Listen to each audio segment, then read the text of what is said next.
गीता की 11 बातें आपकी जिंदगी बदल देगी। क्रोध का त्याग कर दे।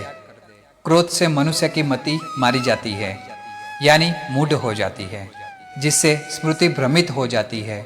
स्मृति भ्रम हो जाने से मनुष्य की बुद्धि नष्ट हो जाती है, और बुद्धि का नाश हो जाने पर मनुष्य खुद अपना ही नाश कर बैठता है। मृत्यु से भी बढ़कर है मृत्यु का भय। न कोई मरता है और न ही कोई मारता है, सभी निमित्त मात्र है। सभी प्राणी जन्म से पहले बिना शरीर के थे, मरने के उपरांत वह बिना शरीर वाले हो जाएंगे। यह तो बीच में ही शरीर वाले देखे जाते हैं। फिर इनका शोक क्यों करते हो? कोई भी अमर जड़ी खाकर पैदा नहीं हुआ है। कोई जल्दी मरेगा तो कोई देर से। मृत्यु का भय मत पालो। मरना तो सभी को एक ना एक दिन है। जो बना है वह फना है। आत्मा अजर अमर है। आत्मा को न शस्त्र काट सकते हैं, न आग उसे जला सकती है, न पानी उसे भिगो सकता है, न हवा उसे सुखा सकती है। जो लोग यह मानते हैं कि मरता सिर्फ शरीर है, आत्मा नहीं, मेरे अपने तो मर गए, असल में वह मेरे नहीं है, उन्होंने तो देह छोड़ी है, वह कहीं और जन्म लेंगे, ऐसे लोग ही सच्चा मार्ग ढूंढ लेते हैं। कोई हमारा अपना नहीं है। गीता में श्री कृष्ण अर्जुन से कहते हैं कि हे अर्जुन, तेरे और मेरे कितने ही जन्म हो चुके हैं। आज जिसे तू अपना समझ रहा है वह पूर्व जन्म में तेरे नहीं थे। मेरे और तेरे बहुत से जन्म हो चुके हैं। मैं उन सभी जन्मों के बारे में जानता हूँ, लेकिन तू नहीं जानता। कर्मवान बनो, आस्थावान नहीं। कर्म पर ही तुम्हारा अधिकार है, लेकिन कर्म के फलों में कभी नहीं। इसलिए कर्म को फल के लिए मत करो, और नहीं काम करने में तुम्हारी आसक्ति हो।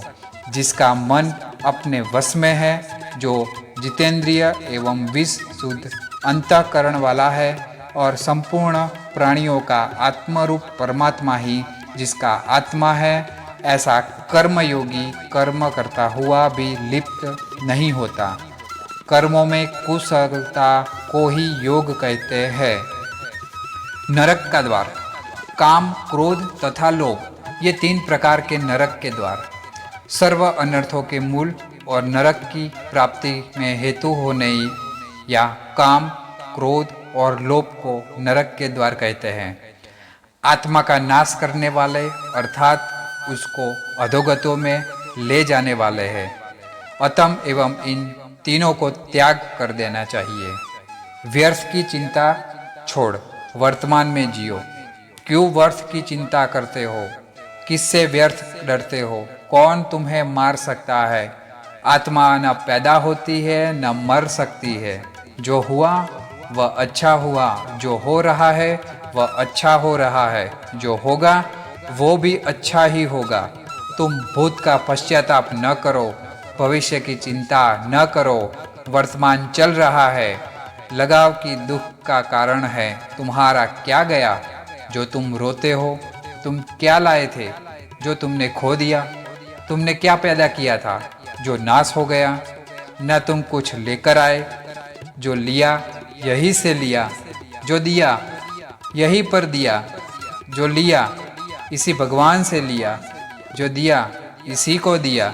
खाली हाथ आए और खाली हाथ चले।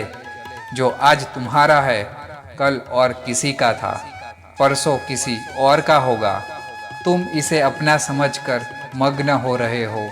बस यही प्रसन्नता तुम्हारे दुखों का कारण है। परिवर्तन को समझो और उसके साथ चलो। परिवर्तन संसार का नियम है। जिसे तुम मृत्यु समझते हो वही तो जीवन है।